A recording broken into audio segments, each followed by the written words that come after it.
Hello everyone, আশা করি প্রত্যেকে ভালো রয়েছে। আমার চ্যানেলে তোমাদের প্রত্যেককে স্বাগত।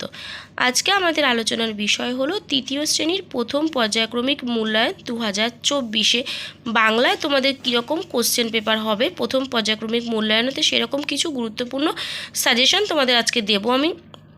তোমাদের প্রথম পর্যায়ক্রমিক মূল্যায়ন হবে হচ্ছে 10 নম্বরে, সময় থাকবে 20 মিনিট। তো অবশ্যই প্রত্যেকে স্কিপ না করে ভিডিওটা পুরোপুরি দেখবে। ভালো লাগলে অবশ্যই চ্যানেলটিকে সাবস্ক্রাইব করে রাখবে নতুন নতুন ভিডিওগুলো দেখার জন্য। তো চলো আলোচনাটা শুরু করা যাক। দেখো ফার্স্ট কোশ্চেন কি বলছে, 1 নম্বরে থাকবে হচ্ছে নিচের প্রশ্নগুলির উত্তর দাও। 1 নম্বর করে 4টে আমাদেরকে করতে হবে, 4 নম্বর থাকবে। ফার্স্ট কোশ্চেন বলেছে চাষির ছেলেটি কেমন প্রকৃতির ছিল। উত্তরে আমরা লিখব চাষির ছেলেটি ছিল অলস প্রকৃতির। নেক্সট কোশ্চেন বলছে ধান গাছ থেকে আমরা কি কি পাই। উত্তর লিখব ধান গাছ থেকে আমরা ধান ও খড় পাই। নেক্সট কোশ্চেন বলেছে একজন ডাক্তারবাবু কিভাবে সমাজের সেবা করে থাকেন। উত্তর লিখব একজন ডাক্তারবাবু অসুস্থ রোগীকে চিকিৎসা করে সমাজের সেবা করে থাকেন। নেক্সট কোশ্চেন যখন ফুলেরা এই পৃথিবীতে ছিল না তখন পৃথিবীর অবস্থা কেমন ছিল। উত্তর লিখব যখন ফুলেরা এই পৃথিবীতে ছিল না তখন পৃথিবীর মাটির ওপর ছিল বড় বড় ঘাস ও চারা গাছ। চলে আসছি নেক্সট কোশ্চেনে। 2 নম্বরের কোশ্চেন বলছে শূন্যস্থান পূরণ করো। হাফ নাম্বার করে দুটো করতে হবে আমাদেরকে, 1 নাম্বার থাকবে। কি বলেছে, শূন্যস্থান দিয়েছে ড্যাশ গাছ পাখি ড্যাশ আমি কত কি। তাহলে এটা লিখব হাতি ঘোড়া গাছ পাখি আঁকি আমি কত কি। চলে আসলাম নেক্সট কোশ্চেনে দিয়েছে 3 নম্বর বিপরীত শব্দ লেখো। হাফ নম্বর করে 4টে বিপরীত শব্দ করতে হবে, 2 নাম্বার থাকবে।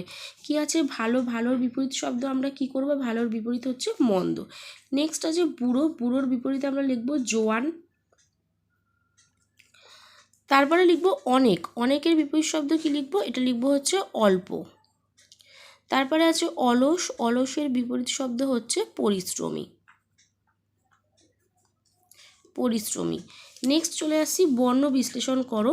হাফ নম্বর করে দুটো করতে হবে। 1 নম্বর পূর্ণিমা। তাহলে পূর্ণিমা বর্ণ বিশ্লেষণ কি লিখবো, দেখো পয় হসন্ত যোগ দীর্ঘ পুর, তাহলে বয়শূন্য র হসন্ত পুর। এবার নিমা, তাহলে দন্তের 9 হসন্ত যোগ হর্ষই নি হয়ে গেল। এবার মা যোগ ময় হসন্ত যোগ আ, পূর্ণিমা। ঠিক আছে, তারপরে কি আছে আকাশে কি লিখবো, আ যেমন আছে তেমন বসে যাবে, আ যোগ কা আছে, তাহলে কয় হসন্ত যোগ আ কা। এবার তালবেশ্য লিখে দিলাম। ঠিক আছে, চলে আসছি নেক্সট বলেছে সমার্থক শব্দ লেখো। বাড়ি, তাহলে বাড়ির বিপরীত শব্দ আমরা কি করতে পারি, বাড়ির বিপরীত শব্দ আমরা করতে পারি কুটির। তারপরে আছে জলের বিপরীত শব্দ আমরা করব বাড়ি বয়াকার বয়শূন্য রসি। ডয়শূন্য বাড়ি মানে হচ্ছে ঘর বাড়ি যেটা আমরা বাস করি, আর বয়াকার বয়শূন্য রসি বাড়ি মানে হচ্ছে জল। নেক্সট আছে বাক্য রচনা করো। 1 নম্বর আছে মা দিয়ে বাক্য রচনা আমরা কি লিখবো, তো আমরা এটাই লিখতে পারি যে আমি আমার মাকে খুব ভালোবাসি। তোমরা চাইলে অন্য বাক্য লিখতে পারো, তবে বাক্যটা কিন্তু সঠিক হওয়া প্রয়োজন। তো চলো আজকের ভিডিওটা এই পর্যন্ত। খুব ইম্পর্ট্যান্ট একটা সাজেশন তোমাদেরকে দিয়ে দিলাম। তৃতীয় শ্রেণীর প্রথম পর্যায়ক্রমিক মূল্যায়নের বাংলার একে একে সব বিষয়ের সাজেশনগুলোই দেবো, সেই কারণে তোমরা অবশ্যই চ্যানেলটিকে সাবস্ক্রাইব করে ভিডিওটা একটা লাইক করে দিও। নেক্সট ভিডিওতে তোমরা পরবর্তী সাবজেক্টের সাজেশনগুলো পেয়ে যাবে। তো আজকের মতো এখানেই টাটা, দেখা হবে নেক্সট ভিডিওতে।